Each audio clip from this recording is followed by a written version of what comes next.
그리스도인의 삶이란 제목으로 오늘 말씀 또 나누고 기도하도록 하겠습니다. 저희가 이 에베소서를 통해서 이 그리스도인의 삶이 무엇인지 이거에 대해서 몇 주째 생각하고 있습니다.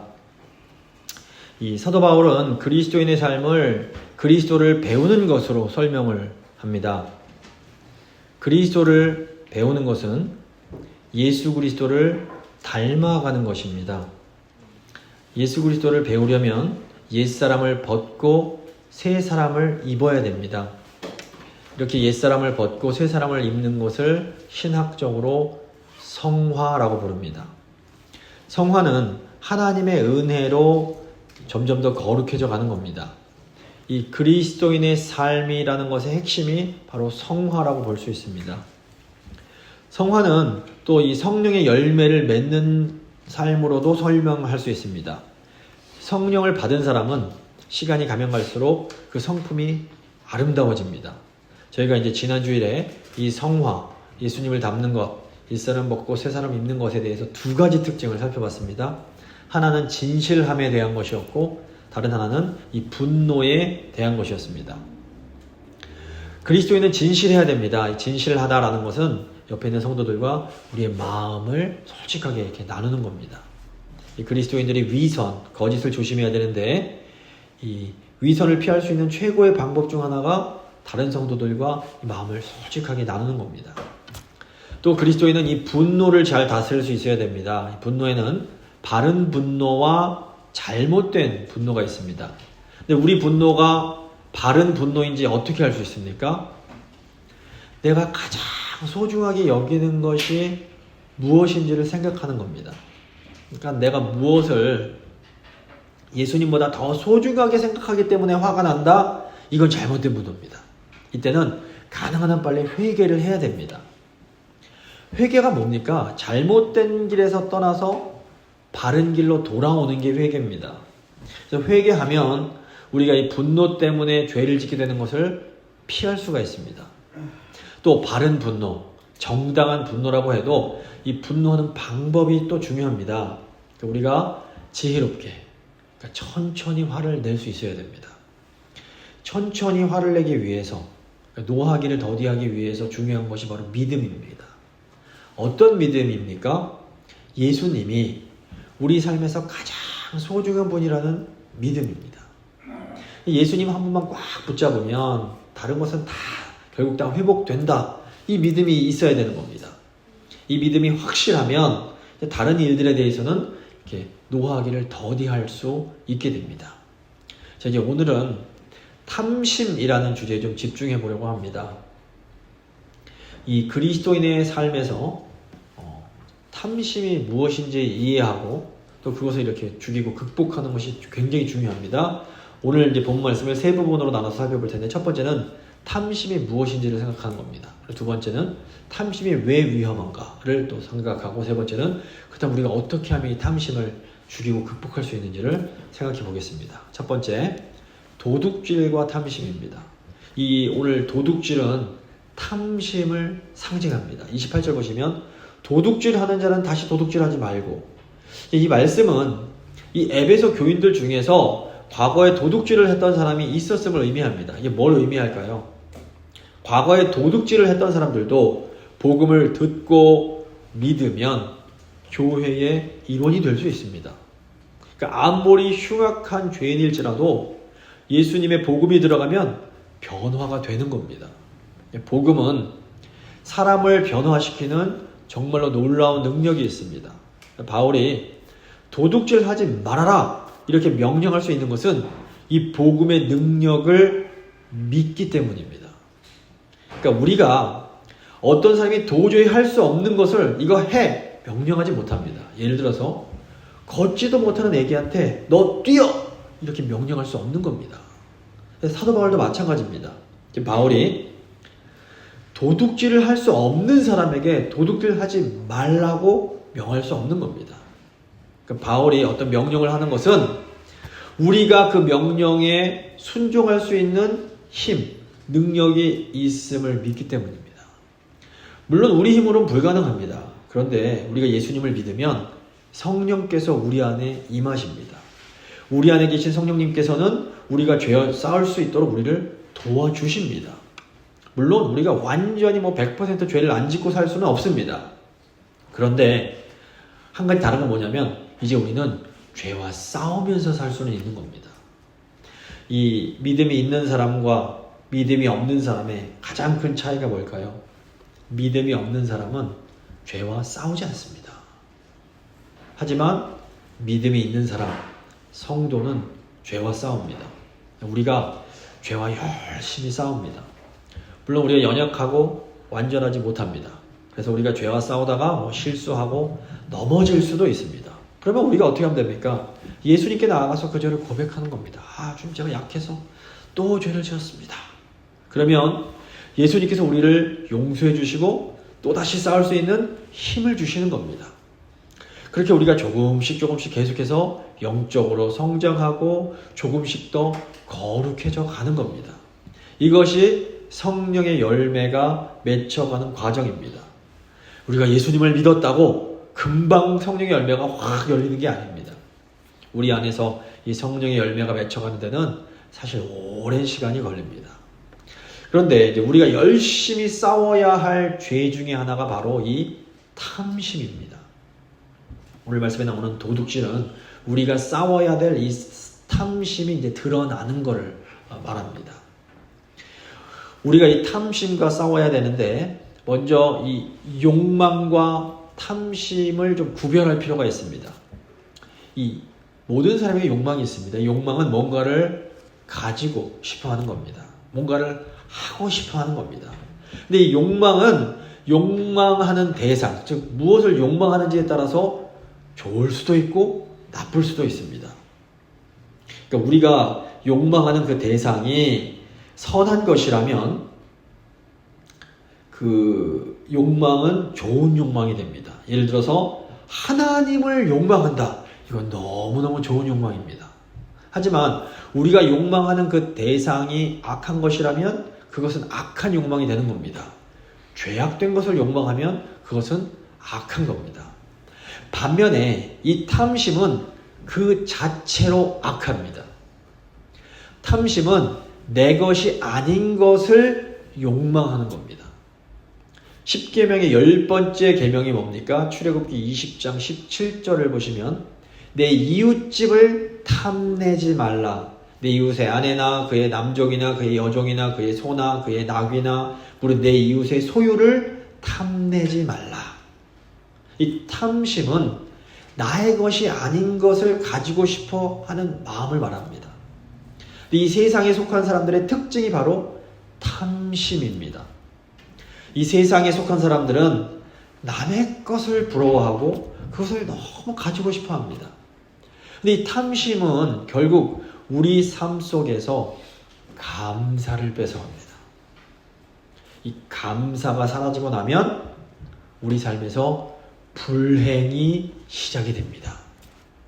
왜 현대인들이 그렇게 이렇게 불행을 많이 느낍니까? 예전보다 그렇게 많은 걸 갖고 있는데 다른 사람들과 자신의 삶을 계속해서 비교하면서 이 탐심에 빠지기 때문입니다. 그런데 우리 그리스도인들은 하나님께서 나에게 허락하신 것에 기뻐하고 감사할 줄 압니다. 시편 16편 6절 보시면 다윗이 굉장히 멋있는 고백을 합니다. 내게 줄로 재어준 구역은 아름다운 곳에 있으며 나의 기업이 실로 아름답도다. 멋있는 고백입니다. 그리스도인의 삶의 특징은 이 탐심을 극복하고 이겨내는 겁니다.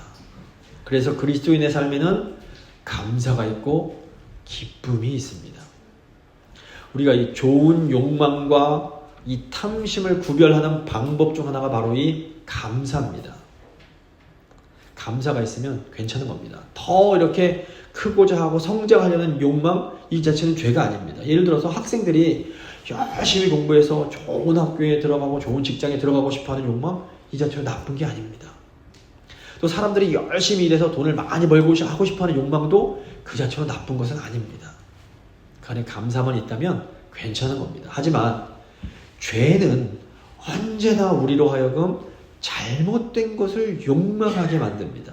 그래서 우리가 늘 하나님의 말씀으로 우리가 잘 길 가고 있는지 점검을 해야 되는 겁니다. 자, 이제 두 번째, 탐심의 위험성에 대해서 좀 생각을 해보겠습니다. 탐심이 위험한 것은 이 탐심을 통해서 다른 많은 죄들이 우리에게 들어오기 때문입니다. 성경 보시면 탐심이 모든 죄가 들어오는 문의 역할을 합니다. 인간의 타락의 시작이 바로 탐심 때문이었습니다. 하나님께서 선악을 알게 하는 나무 먹지 말아라 말씀하십니다. 이것은 선악의 판단이 하나님의 소유, 하나님의 것임을 의미합니다. 그런데 하와가 자기 것이 아닌 것을 탐합니다. 탐심은 내 것이 아닌 것을 욕망하는 겁니다. 이브의 이 하와의 탐심 때문에 남편 아담도 범죄를 하게 됩니다. 결국 하나님께서 이제 그들의 잘못을 물으시는데 이때 이 사람들이 자기 책임을 남의 탓으로 돌립니다. 아담은 하와 탓을 하고 하와는 뱀 탓을 하는 겁니다. 이렇게 탐심으로 인해서 계속해서 다른 죄가 또 일어나고 또 일어나게 되는 겁니다. 여호수아서를 보시면 이 한 사람의 탐심이 공동체 전체에 큰 타격을 줍니다. 하나님께서 여리고성을 진멸하라고 그러십니다. 이 진멸이란 것은 그 성에 속한 모든 것이 다 하나님의 것임을 의미합니다. 그런데 아간이 하나님의 것을 가지고 싶어 합니다. 결국 이 아간의 탐심으로 인해서 이스라엘은 아이성과의 전쟁에서 패배하게 됩니다. 한 사람의 탐심이 공동체 전체에 큰 고통을 가져오게 된 겁니다. 그래서 하나님께서 이 탐심을, 이 죄를 아주 무섭게 다루십니다. 결국 아간과 그 가족들이 다 진멸을 당하게 됩니다. 한 사람의 탐심 때문에 가족 전체가 상처를 받고 교회 전체가 큰 타격을 받을 수가 있습니다. 이 사도행전에 나오는 아나니아와 삽비라 사건도 이 탐심의 위험성을 잘 보여줍니다. 초대교회에서 이제 신자들이 은혜를 받은 후에 자기 소유를 다 팔아서 교회에 헌금을 하곤 했습니다. 교회에 가난한 사람들이 너무 많았기 때문입니다. 사도행전 5장을 보시면 아나니아와 삽비라라는 부부가 자기들의 땅을 팔아서 교회에 헌금을 합니다. 근데 문제는 이 부부가 거짓말을 했던 겁니다. 이 부부가 땅을 판 돈의 일부를 감춰둡니다. 그런데 베드로에게는 이 돈 전부를 가져왔다고 거짓말을 합니다. 결국 이 부부가 거짓말 때문에 무서운 심판을 받습니다. 근데 사실 생각해보면 이 부부가 헌금을 그냥 내지 않았으면 죽지 않았을 수도 있는 겁니다. 이 부부가 괜히 헌금했다가 죽임을 당하게 되는 겁니다. 제가 볼 때 성경에서 제일 좀 이렇게 억울한 죽음 중 하나가 이들의 죽음이 아닌가 이런 생각도 듭니다. 그런데 왜 이 부부가 거짓말을 했을까요? 이 부부가 거짓말을 한 것이 바로 탐심 때문입니다. 이 부부가 사람들의 칭찬과 인정을 갖고 싶어 했습니다. 그런데 사람들의 인정과 칭찬은 그들의 것이 아니었습니다. 이들이 정말로 욕망해야 되는 것은 하나님의 인정과 칭찬이었습니다. 사람들의 인정과 칭찬은 우리 것이 아닙니다. 물론 우리가 하나님을 위해서 최선을 다하면 또 하나님께서는 사람들로부터도 인정과 칭찬을 받게 하십니다. 하지만 우리는 사람들의 인정과 칭찬에 목말라 해서는 절대로 안 되는 겁니다. 사실 하나님께서는 이 모습 이대로 우리를 이미 용납하고 인정해 주십니다. 그게 복음입니다. 하나님께서 우리를 이 모습 이대로 사랑하신다. 이게 우리가 믿는 복음인 겁니다. 그러니까 우리가 뭐 하나님께 뭘 드린다, 이것은 우리가 이미 받은 사랑에 너무 감사하기 때문입니다. 우리가 어떤 사람의 어떤 인정, 칭찬에 목말라 하면 안 됩니다. 우리는 사람들의 인정과 칭찬이 우리 게 아니란 걸 인정을 하고 이미 하나님께 인정과 칭찬 받는 것으로 만족할 수 있어야 됩니다. 그러니까 우리가 우리 것이 아닌 것을 탐할 때에 그 탐심을 통해서 다른 죄들이 계속해서 들어오게 됩니다. 그 위대한 왕 다윗을 무너뜨린 것도 바로 이 탐심입니다. 다윗이 자기 부하의 아내를 탐합니다. 결국 이 탐심이 간음으로 이어집니다. 그리고 이 간음이 결국 살인으로 이어지게 되는 겁니다. 탐심은 다른 죄들이 들어오는 문을 열어주게 됩니다. 물론 다윗이 이제 진심으로 회개함으로 용서를 받습니다.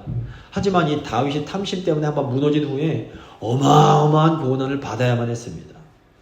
우리 그리스도인들은 탐심을 조심해야 됩니다. 그리스도인들은 탐심을 경계하고 또 이 탐심과 적극적으로 싸워야 되는 겁니다. 자, 이제 마지막으로 탐심과 11조를 생각해 보겠습니다. 문제는 우리 힘으로는 이 탐심을 이기기가 쉽지 않다라는 겁니다. 사도 바울이 탐심을 이기기 위해서 가르치는 방법이 뭡니까? 28절 후반부 보시면 돌이켜서 가난한 자에게 구제할 수 있도록 자기 손으로 수고하여 선한 일을 하라. 바울이 자기 손으로 일을 해서 가난한 사람들을 구제하라고 말합니다. 왜 바울이 이 탐심을 물리치기 위해서 가난한 자들을 구제하라 명령할까요? 이 탐심의 반대가 바로 구제입니다. 다른 사람들을 돕는 겁니다. 공격이 최고의 수비란 말이 있습니다. 이 탐심은 다른 사람으로부터 나에게 없는 것을 이렇게 가져오려는 욕망입니다. 근데 구제는 정반대로 나에게 있는 것으로 다른 사람에게 없는 것을 채워주려는 욕망입니다. 정반대 방향의 욕망인 겁니다. 그래서 우리가 구제를 하려고 하면 자연스럽게 탐심에서 멀어지게 됩니다. 이런 의미에서 11조가 굉장히 중요한 의미가 있습니다. 사실 제가 그동안 보셨겠지만 헌금 설교 거의 일부러 하는 경우가 없습니다. 근데 이제 본문에 이 내용이 나오면 그때는 제가 헌금에 대해서 설교를 이제 하는 게 이제 어떻게 보면 제 원칙인데, 자, 11조는 탐심에서 우리를 보호하는 이 보호막, 방패 역할을 해줍니다. 이 말라기 선지자가 유다 백성들이 11조를 드리지 않으므로 하나님의 것을 도둑질했다, 이런 지적을 합니다. 말라기 3장 8절 9절 보시면 사람이 어찌 하나님의 것을 도둑질하겠느냐, 이제 그러나 너희는 나의 것을 도둑질하고도 말하기를 우리가 어떻게 주의 것을 도둑질하였나이까 하는도다. 이는 곧 11조와 봉헌물이라. 너희 곧 온 나라가 나의 것을 도둑질하였으므로 너희가 저주를 받았느니라. 사실 생각해보면 하나님은 우리 물질이나 돈이 필요하신 분이 아닙니다. 그런데 왜 하나님께서는 하나님의 백성들에게 11조를 바치라고 명령을 하셨을까요? 그것은 우리를 탐심으로부터 보호하시기 위함입니다. 구약 성경을 보시면 11조의 목적이 세 가지가 있습니다. 첫째로 11조는 레위인들의 생계를 위해서 사용이 됩니다. 민수기 18장 21절 보시면 이런 말씀합니다. 내가 이스라엘의 11조를 레위 자손에게 기업으로 다 주어서 그들이 하는 일, 곧 회막에서 하는 일을 감나니. 그러니까 제사장과 레위인은 성전에서 봉사하는 사람들입니다. 이스라엘 백성들의 예배를 드리려면 이 제사장과 레위인들의 이 사역이 반드시 필요했습니다. 근데 제사장과 레위인들은 풀타임으로 성전에서 봉사를 해야 됐기 때문에 농사를 지을 수가 없었습니다. 그래서 이스라엘 백성들이 드린 11조를 통해서 그들을 봉양을 했던 겁니다. 물론 오늘날에는 더 이상 제사장은 존재하지 않습니다. 우리 예수 그리스도께서 우리의 유일한 대제사장이 되십니다. 또 성령을 받은 성도들 한 명 한 명이 모두 다 하나님 앞에서 거룩한 제사장들이라고 할 수 있습니다. 하지만 그럼에도 불구하고 교회는 여전히 이 레위인들의 이런 역할이 필요합니다. 그것은 여전히 하나님께 예배드리는 성전이 이 땅에 존재하기 때문입니다. 이 성전이 뭡니까? 오늘날에는 우리 신자들의 모임인 이 교회가 바로 성전입니다. 건물이 아닌 우리 모임이 성전입니다. 고린도전서 3장 16절 보시면 너희는 너희가 하나님의 성전인 것과 하나님의 성령이 너희 안에 계시는 것을 알지 못하느냐 말씀합니다. 그래서 레위인들이 성전에서 하나님과 하나님의 백성들을 섬겼습니다. 특별히 레위인들이 하나님 백성들에게 말씀 가르치는 일을 합니다. 느헤미야 8장 7절 보시면 레위 사람들은 백성이 제자리에 서 있는 동안 그들에게 율법을 깨닫게 하였는데, 이 말씀을 설명해 주는 겁니다. 그러니까 오늘날에는 목회자들이 성도들에게 하나님의 말씀을 가르칩니다. 이처럼 교인들을 섬기는 목회자들이 오늘날에는 이 레위인들의 역할을 한다고 볼 수 있습니다. 그래서 목회자는 교인들이 하나님을 예배할 수 있도록 돕고, 또 교회는 목회자들이 그 일을 할 수 있도록 생기를 책임져 주시는 겁니다. 자, 이제 둘째로 11조는 성전에서 가족들과 레위인들과 함께 먹고 즐기는 데 사용이 됐습니다. 신명기 14장 25절부터 27절 보시면 하나님께서 이렇게 말씀하십니다. 그것 11조를 이제 돈으로 바꾸어 그 돈을 싸가지고 너의 하나님 여호와께서 택하신 곳으로 가서 너의 마음에 원하는 모든 것을 그 돈으로 사되, 소나 양이나 포도주나 독주 등 술을 말합니다. 너의 마음에 원하는 모든 것을 구하고 거기 너의 하나님 여호와 앞에서 너와 너의 권속이 함께 먹고 즐거워할 것이며, 너의 성읍에 거주하는 레위인은 너희 중에 분깃이나 기업이 없는 자이니 또한 저버리지 말지니라. 하나님은 하나님의 백성들에게 이제 11조를 가지고 하나님이 택하신 곳, 성막이나 성전으로 가서 맛있는 거 사라고 그러십니다. 백성들이 11조로 구입한 음식을 가지고 자기 가족들과 레위인과 함께 나눠 먹어야 됐던 겁니다. 이게 무슨 의미일까요? 하나님은 하나님의 백성들이 함께 먹고 교제하는 것을 기뻐하십니다. 이런 의미에서 저희가 교회에서 이제 점심시간이나 어떤 일이 있을 때 맛있게 음식 먹으면서 교제하는 것, 이거 굉장히 중요한 영적 의미가 있습니다. 이거 아셔야 됩니다. 물론 우리가 흥청망청 과소비하는 거 절대 안 됩니다. 하지만 우리 예수님도 제자들과 늘 보면 음식을 나누십니다. 성도들이 함께 음식을 먹으며 교제하는 것, 이거 하나님이 기뻐하시는 일이란 것을 반드시 아셔야 됩니다.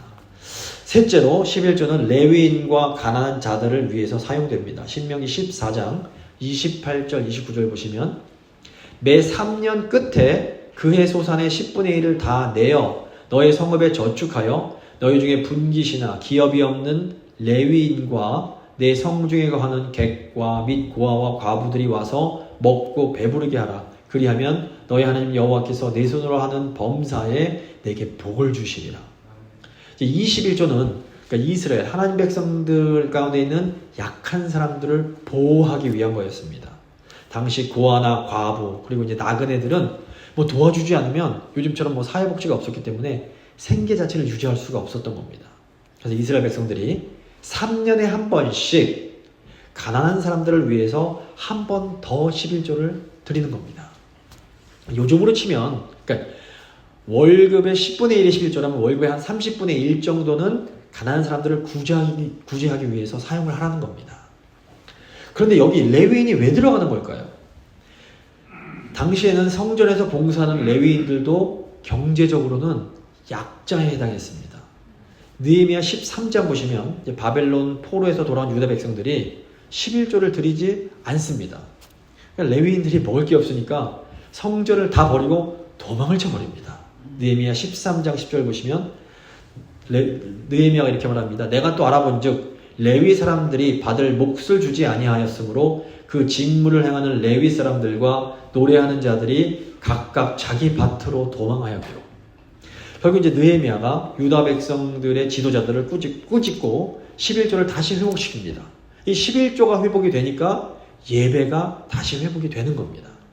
그러니까 하나님께서는 돈이나 물질이 조금도 필요하지 않으시지만 11조를 바치라고 명령을 하십니다. 그리고 너희가 11조 내면 내가 복을 부어주겠다 약속을 하십니다. 말라기 3장 10절 보시면 만군의 여호와가 이르노라 너희의 온전한 11조를 창고에 들여 나의 집에 양식이 있게 하고 그곳으로 나를 시험하여 내가 하늘문을 열고 너에게 복을 쌓을 곳이 없도록 붓지 아니하나 한번 보라.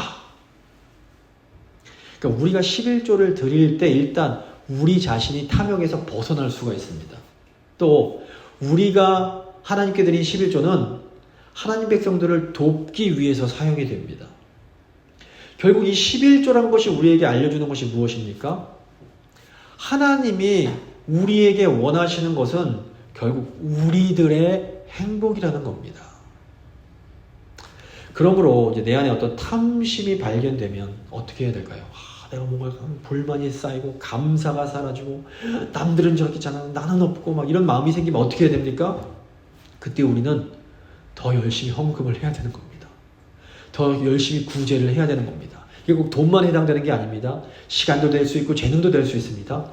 더 나의 것을 하나님께 드리고 이웃과 나눠야 되는 겁니다. 그러면 어떻게 됩니까? 하나님이 우리 삶을 더 풍성하고 더 행복하게 만들어 주십니다. 이것이 하나님께서 하나님의 백성들에게 주신 놀라운 약속인 겁니다. 말씀을 마무리 지어 보도록 하겠습니다. 탐심은 본래 내 것이 아닌 것을 가지고 싶어 하는 겁니다. 이 탐심은 다른 죄악들이 일어나는 출발점이 됩니다. 그래서 우리가 탐심을 물리치는 가장 좋은 방법은 하나님께 더 드리고 이웃들과 더 나누는 겁니다. 하나님께 더 드리고 이웃과 더 나눔으로 우리 안에 탐심을 이기고 하나님께서 주시는 이 더 큰 복을 누리는 우리 모두가 될 수 있기를 간절히 소망합니다.